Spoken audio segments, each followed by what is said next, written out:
हमारी मांगे ये है कि जैसे हमारे विभाग में सभी आंगनवाड़ी कार्यकर्ताएं पूरी निष्ठा के साथ अपना कार्य करती हैं, लेकिन काम लगातार हम कर रहे हैं और सरकार से भी हमारी वार्ता हुई और सरकार ने ये वादा किया था कि आपका प्रति माह मानदेय दिया जाएगा। लेकिन जैसे कि सभी को पता है कि नवरात्रि चल रहे हैं और पूरा जो अक्टूबर का महीना है त्योहारों का है, ब्याह शादियों का महीना है, लेकिन आंगनवाड़ी कार्यकर्ताओं का मानदेय जो है अभी जुलाई तक का आ रखा, जुलाई से अभी तक कोई मानदेय नहीं आया, जिसकी वजह से सभी परेशान हैं। और राज्य सरकार हमारा इतना कम मानदेय है हमारा, और केंद्र और राज्य मिला के 9,300 रुपये हमें मानदेय दे रही है और वो भी समय पे नहीं दे रही है। भाई बहुत सारी जो हमारी विभाग में महिलाएं हैं, विधवा महिलाएं हैं, परित्यक्ता हैं, गरीब परिवारों की महिलाएं हैं, ऐसे में वो अपने घर का पालन पोषण कैसे करेंगी, ये सरकार को सोचना चाहिए। तो आज मजबूरन आक्रोशित होकर हमारी जो प्रदेश की आंगनवाड़ी बहनें वो सड़कों पर उतरने के लिए मजबूर है। चाहिए कि जो हमारी समस्याएं हैं उनका हल करें।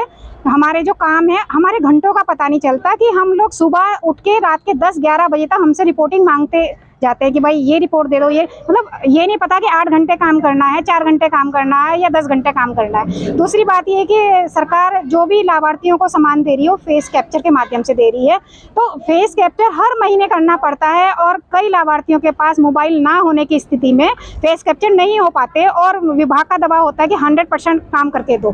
तो अब ऐसी स्थिति में आंगनवाड़ी कार्यकर्ता पिस रही हैं, क्योंकि आंगनवाड़ी का कहना है कि जब पंजीकरण स्टार्टिंग में लाभार्थी हमारे पास आता है और उसका पंजीकरण होता है, फेस कैप्चर एक बार होना चाहिए, बार बार नहीं। जब तक लाभार्थी हमारे पास रहेगा, अंकित रहेगा रजिस्टरों में, तब तक हम उसका एक ही बार फेस कैप्चर करेंगे और उसको लाभ देंगे। हर महीने वो नहीं कर पाएंगे। दूसरी बात है कि अभी तक सरकार ने पिछले दिनों गेहूं चावल की योजना चला रखी थी, ढुलान के पैसे का वादा किया था, अभी तक वो पैसा नहीं आया। हमारी हर महीने सीबी की बैठकें होती हैं, बैठ के आंगनवाड़ी कार्यकर्ता है, लेकिन सीबी का कोई पैसा नहीं है। काफ़ी टाइम से रिचार्ज का पैसा मोबाइल में, क्योंकि डाटा चाहिए होता है और मोबाइल में ऑनलाइन कार्य है तो हमें पैसे चाहिए रिचार्ज के, डाटा की चलाने के लिए, वो हमें पैसा नहीं प्राप्त हो रहा है। मतलब अन्य बहुत सारी ऐसी समस्याएं, भवन किराया हमें समय पर नहीं मिल रहा है।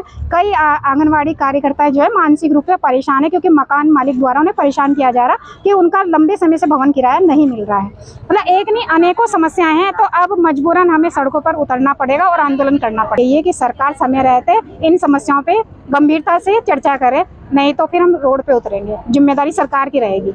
हम परियोजना स्तर पे यहाँ पे इकट्ठे हुए थे और अगर सरकार की तरफ से हमें बुलावा नहीं आता या विभाग की तरफ से बुलावा नहीं आता है तो एक बार हम अपनी जो समस्या है वो निदेशालय लेके जाएंगे।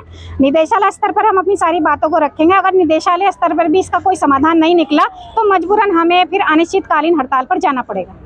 ये क्या है आपका समस्या के बारे में? देखो ऐसा है ना कि जैसे मानदेय की बात है, तो मानदेय क्या होता है, भले ही जुलाई तक का आ गया है लेकिन वो अभी आया है फिलहाल में, और वो किस तरह दिया जाता है कि मान लीजिए हमारी 9,000 की सैलरी है, 4,500 डाल दिए, 4,700 डाल दिए कुछ, तो आप हमें ये बताइए ना कि क्या 4,500 में हमारे घर परिवार चल पाएंगे?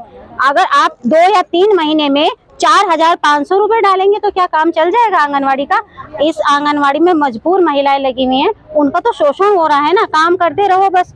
फोन इतने गंदे फोन दे रखे हैं, उनसे काम होता नहीं है और दबाव इस तरह से बनाया जाता है कि अभी करो, तुरंत करो, 100% करो। कोई भी आप मजदूर ले लो, कहीं भी फील्ड में काम करने वाला व्यक्ति ले लो, सबकी एक निश्चित सीमा होती है कि इस अवधि से इस अवधि तक काम करना है। हमारे पास हमारा कोई समय नहीं है, हमें 24 घंटे अपने सोते समय भी फोन तकिए के नीचे रख के सोना पड़ता है।